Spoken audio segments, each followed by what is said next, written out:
V tomto videu si ukážeme, ako rýchlo a jednoducho sa dá vytvoriť takáto krásna machová stena. Nepotrebujete na to žiadne predošlé skúsenosti, stačí vám základná zručnosť a zopár rád a tipov, ktoré si ukážeme v nasledujúcom videu.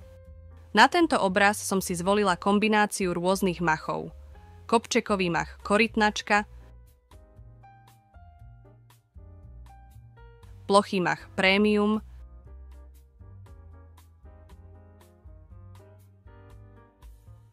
papraďový mach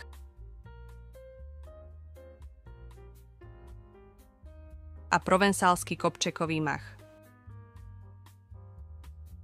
Na doplnenie menších medzier som si prichystala aj trocha lišajníka. Na vytvorenie zaujímavejšieho efektu použijem v machovej stene aj stabilizované rastliny. Prichystala som si stabilizovanú trávu tiki, eukalyptus nikoli, amaranty v 2 odtieňoch zelenej a rôzne druhy papradí.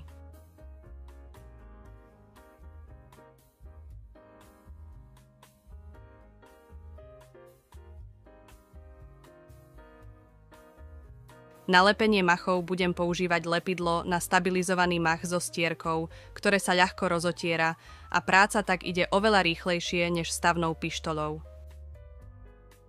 Na menšie medzery a na prichytenie rastlín budem používať lepiacu pištoľ, nachystajte si tiež náplne do tavnej pištole a nožnice.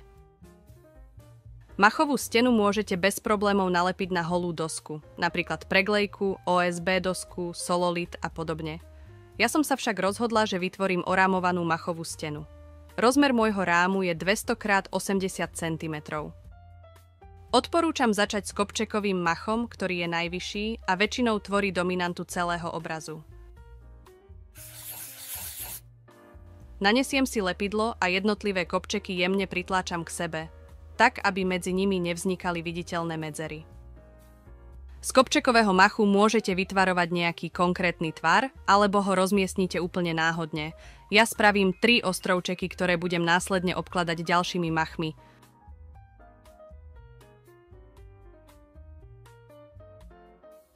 Kopčeky sa dajú v prípade potreby aj rezať, ja sa však snažím tomu vyhnúť a tak hľadám vhodné kúsky, ktoré sa dajú k sebe napasovať.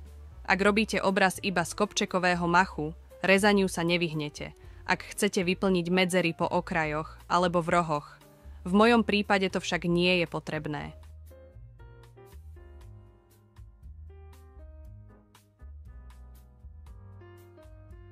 Pokračujem provenzalským machom, ktorý je nižší a vizuálne tvorí prechod medzi kopčekovým a plochým machom.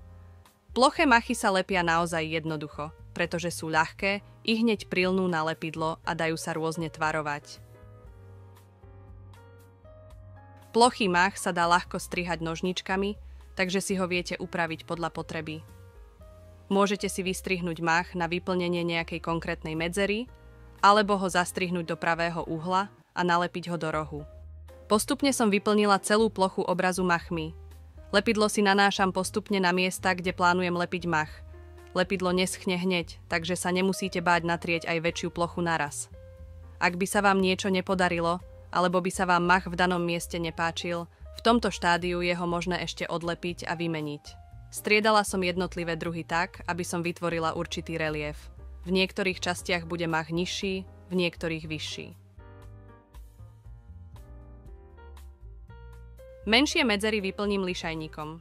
Vybrala som si neutrálny odtieň, ktorý mi farebne ladí s ostatnými machmi. Lišajník je potrebné skrátiť nožničkami na požadovanú dĺžku. Nebojte sa odstrihnúť aj väčšiu časť. Pri lišajníku sa ráta s tým, že značnú časť vyhodíte, najkrajšia je práve vrchná časť rastlinky. Keď je obraz celý pokrytý machom, začnem s lepením rastlín. Zväzky si rozoberiem na menšie časti, ak je treba, stonky skrátim. Aby lepidlo nebolo veľmi viditeľné, pokúsim sa lepiť rastliny len za konce stoniek, aby vetvičky voľne viseli a vyzerali prirodzene. Tu lepidlom nešetrite, ak chcete, aby lepidlo v jednom bode udržalo celú rastlinu. Lepidlo môžete zakamuflovať tak, že nadvihnete kúsok plochého machu a stonky zastrčíte a zalepíte pod ním. Plochý mach potom opäť pritlačíte a spoj bude prekrytý. Postupne hľadáme miesta, kde by sa dali zalepené spoje skryť alebo kde by sa dali stonky zastrčiť do nejakej medzery.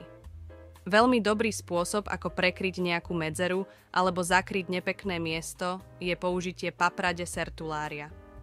V obraze vytvorí krásny efekt. Z rastlín som postupne vytvarovala cestičku, krížom cez celý obraz.